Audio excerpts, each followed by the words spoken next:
Greetings, welcome back. So, I'm in the arcade room. I'm not sure I'm going to put this video out. I'm undecided. I wasn't going to film a tour in here at all, because I can't get this room right. I've tried many different things. Some parts of the room I'm happy with, but the one side of the room I've never really felt happy with, and I've changed it many times. The last time I changed it, I was feeling quite happy, and it's certainly the best I've had it, I think, but I'm still not happy. So I think certain things in this room have got to change, because I need more storage for displaying some Lego, because obviously I got into it, the wife's got into it, and she likes building bigger stuff, so you know that's a problem. And even the stepdaughter's now got into it as well. So I certainly need, I've not got much wall space to play with, but the bit I have got needs to change, and I need to incorporate some more twin slot shelving so it's adjustable. And this sort of side of the room I'm not at all happy with. I think I'm going to totally change the use of it. Hence why I've decided to record this video, because it's I might never put it out, I'm not sure, but it's a kind of a visual something for me to look back on if I take this video now, because this side of the room I think I'm going to turn into kind of a home office type space, which used to be in the game room, and gradually the game room's taken over, and there's just a tiny section left in front of the computer to use as an office, and it's getting a bit difficult. So I think I'm going to turn this side of the room into my new sort of home office, and it's already a multifunction room. It's, you know, it's an arcade, it's kind of a library, it's Lego displaying, it's a gym, it's consoles at the moment. But like I say, I'm going to change this, and one side of the room, or at least part of the side, is going to be my new home office. And so as it stands, its days are numbered. So I'm going to record a room tour in its current state, because it's probably never going to exist like this again shortly. And so I just want it for me to look back on, really. So I might, like I say, never upload it. I might leave it private. I might put it up. I don't know. I'm undecided. But I just wanted a visual record for myself to look back on in the future of how I once had it and how it evolved into possibly the best form it's ever been in until it became an office. So anyway, I'll sort of stop talking now. We'll flip the camera around and we'll do a little tour of the arcade room. Right, welcome. We're in the arcade. As you can see, we've got 5 cabs here. Haven't got enough plug sockets to power them all on at the same time. So we've got my Miss Pac-Man at the start. I really like this machine. The marquee's awful, but aside from that, it's really good. I love the pink design, obviously. Now this has changed quite a bit. I think there's a couple of different machines to when I filmed the last tour in here, maybe. I can't remember. Anyway, the Pac-Man's certainly new, because that used to be in the game room. Because I sold 3 of these, I think, overall, and we've just left with these ones now, which I do like all these. I know they're not for everyone. Arcade one-ups recently gone bankrupt and bought out, and Who knows if they're still going? I don't know. I'm not buying any more anyway, but I'm really pleased with the ones I've got. Miss Pac-Man, like I say, I love this machine. Obviously, it's got Namco games on it. Just fantastic. They're all good games on it, but you know, it ignited me something in me when I got the original Pac-Man one. I love for sort of single screen 80s arcade games. There's a great selection on that one for me. Mappy, Rompers, Miss Pac-Man, obviously. You know, some great games on it. Then obviously we've got the Star Wars cab, which again, really good.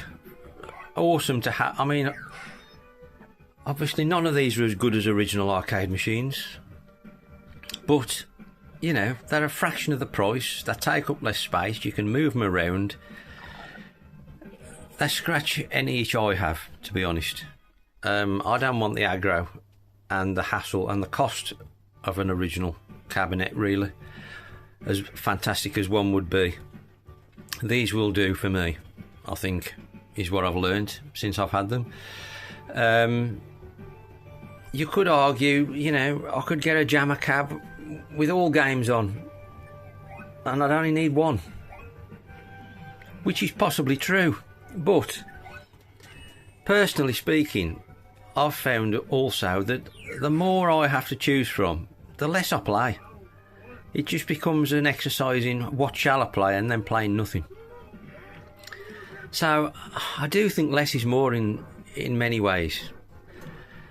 So I think we've got, is it 12 or 14 games on the Pac-Man one.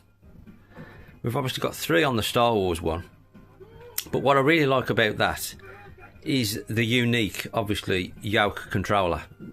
You can't replicate that on anything else except the original machine, obviously. So that is just an amazing cab in my opinion. And the same could be said for the Centipede cab, having the spinner and trackball controller. Makes it really unique. If I was to get rid of any of these, it would be the Mortal Kombat and the Street Fighter. And I've thought about that in the past because I've got a large CRT I haven't got space for. And I have thought about getting rid of 2 of these, the Mortal Kombat and the Street Fighter, to give me space to shuffle them all down and then have this big CRT in the corner for light gun games. So that's another thing that's sort of in the back of my mind I could do, but as of yet I haven't. So we've got the Star Wars, obviously 3 games on that one, and they're all good actually, even Return of the Jedi, but obviously the main event is the original Star Wars. It's mega. Then we've got the Mortal Kombat cab. Obviously it's got about 12 games on it. Mortal Kombat games obviously, but my personal favourite on the cab is Tapper. A fantastic game. Then we've got the Street Fighter cab. We've got a bit of glare on the screen. Again, there's about 12 games on that one, but quite varied Capcom classics and some real good games on there. It's got some shooters, some scrolling fighters, one-on-one fighters. Even the sports game on it is really quite good. So, you know, I'm kind of reluctant to get rid of it to make space for this CRT. Then we've got the Centipede cab, like I say, which, along with the Star Wars cab, I wouldn't sell because of the unique controls of the spinner and the trackball, and how it's really different from anything else that I've got anywhere else. So, I don't know. Like I say, I'm slightly torn because I'd like to get this big CRT in here that I've got. But the only way of doing it is to sacrifice the Mortal Kombat and the Street Fighter cab. But there are some good games on both, so I don't know. I'm not going to do anything about it at the moment, certainly. But who knows in the future? Who knows? Anyway, moving on. Above the cabs, this is the area I'm going to change quite a lot going forwards, because I'm going to put twin slot shelving along the whole of this wall. I've got my Outrun my original Outrun 2 marquee arcade machine topper, and I've got my original Outrun 1 which I made into a light box myself. But like I say, I'm going to, at some point this year, I'm going to strip all this out and I'm going to put shelving all along this wall across the top for Lego storage predominantly. So I'm going to keep the Outrun signs, but it's going to be Lego everywhere else. So, because it's kind of wasted space up here at the moment, which is just, you know, as nice as the artwork and the posters are, I need storage for the Lego. As you can see, the wife started building bigger stuff. We've got the Friends set, and we've got the Home Alone set, which is, you know, they're super cool. And then moving further round, we've got the Outrun marquee, which was off Fob, which is amazing. Then we've got a small entertainment stack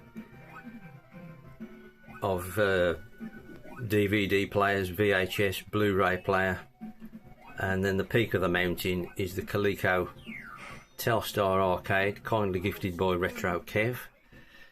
And then that's all sitting on top of the cab that I made myself, my driving cab. The treadmill's in front of it, as you can see, but yeah, you can just about see my driving cab there underneath there where we just were. Built in an Outrun style with Outrun artwork, but in the form of a pole position cab, really. It's fantastic. All hooked up, all in an Outrun theme, all hooked up with a driving rig setup, hooked up to a modern setup. I've got an Xbox One in here, currently updating, obviously. It's a modern console. But yeah, that's my driver cab that I built myself, and that's the entirety of my arcade wall, if you like, which, like I say, is going to change with the shelving above. And I could change and get the CRT in here, like I say, if I like gun games, but I'm reluctant, to be honest. I like how it looks of having the entire wall of cabinets. So, you know, we'll see. But anyway, moving back round to where we were, this wall has changed quite a lot, I think, since the last video. It's kind of a library now, really. I've added lots more shelving, and it's predominantly a mixture of DVD and Lego. You know, it's just maximising my storage, really, as you can see. And then we're going down, the lower we go, it turns into Lego, really. And we've got some forward facing VHS and my larger Lego models. We've got the Mansell Williams, the Senna McLaren, and then we've got a couple of NASCARs, and then we've got a couple of Star Wars helmets and the Aladdin castle. And then further down we've got my smaller sets and cars. We've got a little bit of expansion room left for new sets, and then further down we've got a few VHS. It's just a select few of my VHS, really. I've got more elsewhere. Then we've got a little Mario section of Lego. And then we've got a small Harry Potter section. And there we've got the Star Wars heads. I do like the Darth Vader. Well, they're both cool actually. The Vader and the Luke Skywalker. Really cool. I thought it'd be good to put Yoda next to those. And my sort of extra special VHS, if you like, the 80s classics, I wanted to get front facing.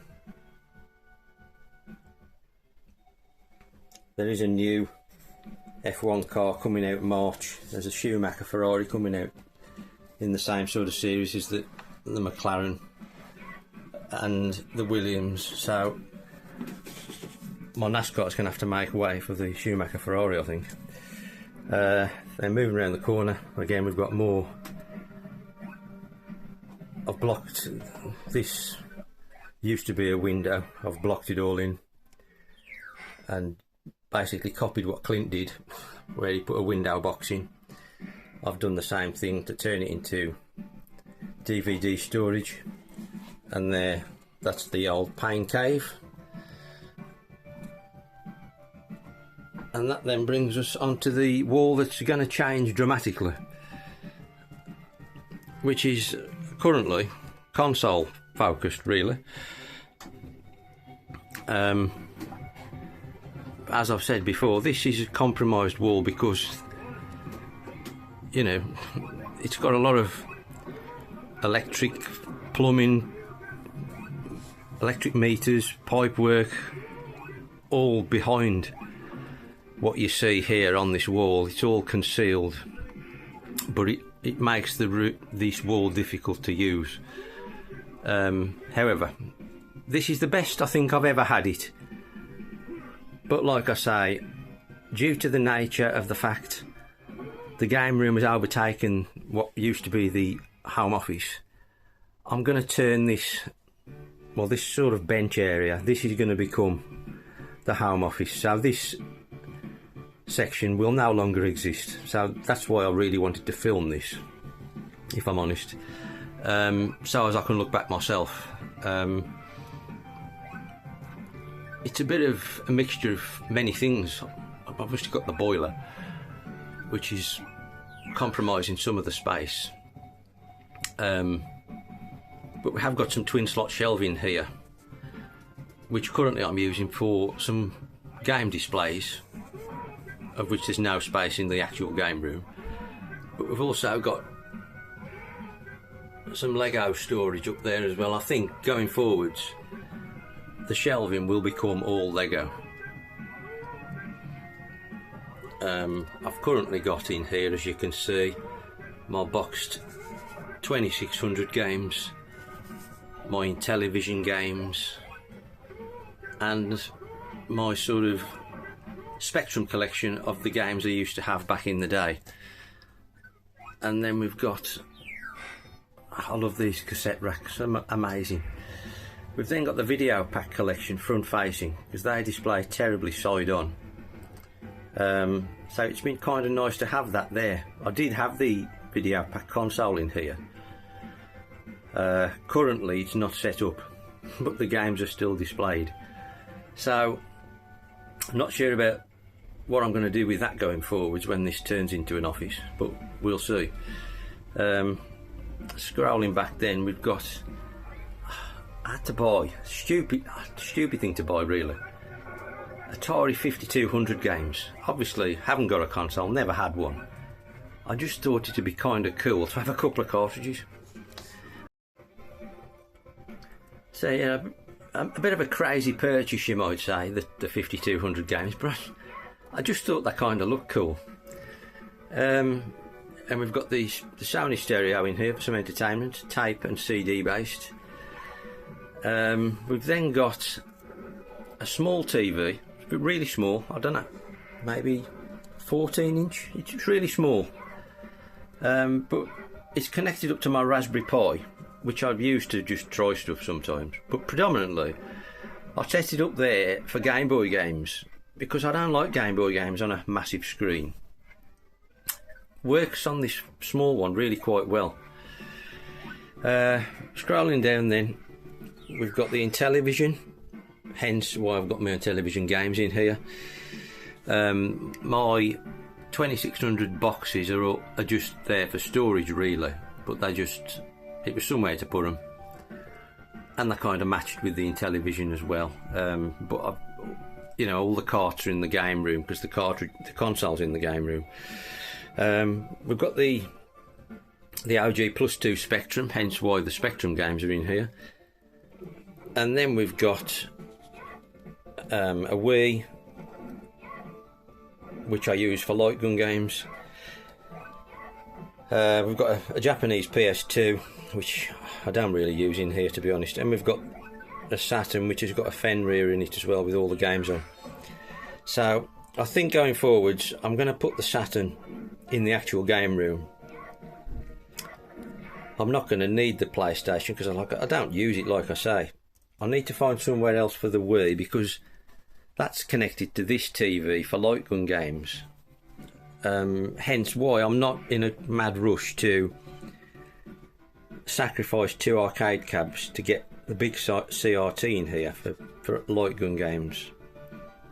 It would be nice just for the Saturn and PlayStation light gun games. That's the only thing. But the Wii's fantastic for them, and I use the Wii on this big set, this big TV set here. And this is kind of the last area. We've got the awesome Shinobi artwork off Craig, but this is kind of a modern setup really. Modern screen, as big as I could get in. I think it was 36 maybe, is it? I can't remember. 38, I don't know. Anyway, it's as big as I could get in the space. But hooked up to this, we've got a PS3, a 360, and a PS4. The PS4 is just for the digital stuff, really. And the PS3 and the 360 basically offer the driving games, because I use this as a sort of driving cab setup with a little rig, as you can see. Currently got my PS3 wheel set up, and I've also got the Xbox One, which I can swap it with should I need to. And then underneath the TV we've got some of my PS3 and 360 games, predominantly the arcade races, also some fighting games which I can use on this, as like I say, as a PS3 and 360 arcade setup really, mainly for drivers but also for other fighters and other arcade based type games. And then obviously I should have said we've got the Spectrum and the Intellivision hooked up to the VHS combi. It all works really well, and like I say, it's definitely the best I've ever had it, but needs must, I think. I don't come in here to play on this particular section very often at all, so it's going to be of much better use as an office really. But I wanted a visual record of it myself. And then the last wall, and we're back to the cabs, we've got more DVD storage up top, predominantly my cardboard box TV type stuff. And then we've got my Wii light gun games, and then we've got the arcade sticks needed for the consoles I've got in here. And then we're back to the start. I've just got some artwork on this wall, but there we go. I'll just do a final spin round with the lights on, perhaps, so you can see it in the dark. But if I've uploaded it, thank you for watching. Let me know what you think in the comments.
Thanks for watching. Let me know what you think in the comments. That's the end of the arcade room tour.